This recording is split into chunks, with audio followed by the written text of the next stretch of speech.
Dans le rez-de-chaussée de cette maison, une salle de danse, l'aire de jeu de Naomi et Liberty.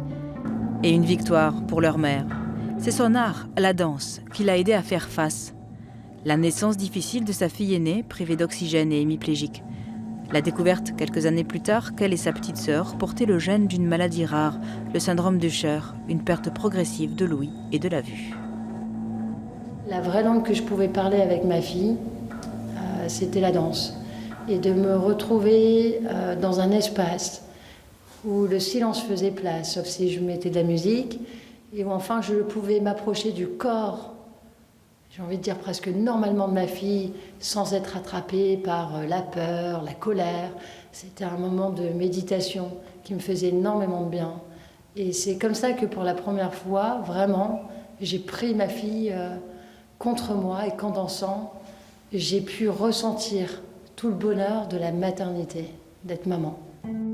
Langage de la famille, la danse est aussi rééducation, thérapie et surtout émotion et plaisir partagé. J'aime danser, de me libérer de mon corps et ça me fait du bien. Pamela a créé un spectacle autour de son histoire, succession de diaporamas et d'improvisations dansées, accompagnées par des compositions de violoncelle. La maladie de Naomi et Liberty a changé la façon de vivre et de danser de leur mère, mais pas son esprit de battante. Alors ne lui parlez pas de handicap. En tant que maman, j'ai beaucoup de plaisir à dire handicapable. En tant que maman, situation de handicap pour moi, c'est de la broderie, c'est trop long.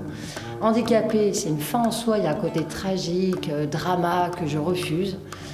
Par contre, handicapable, c'est comme un verre d'eau, on le voit à moitié vide ou à moitié plein. Et bien, quand je dis handicapable, je vois le corps à moitié plein de ma fille, c'est-à-dire je vois son champ de capacité. Et je trouve qu'il faut faire très attention à nos pensées, comme il faut faire très attention à ce qu'on dit, parce que c'est ça qui fait qu'on se maintient dans tel ou tel état d'esprit. Voyage en terre chère sera joué à Montpellier ce samedi soir.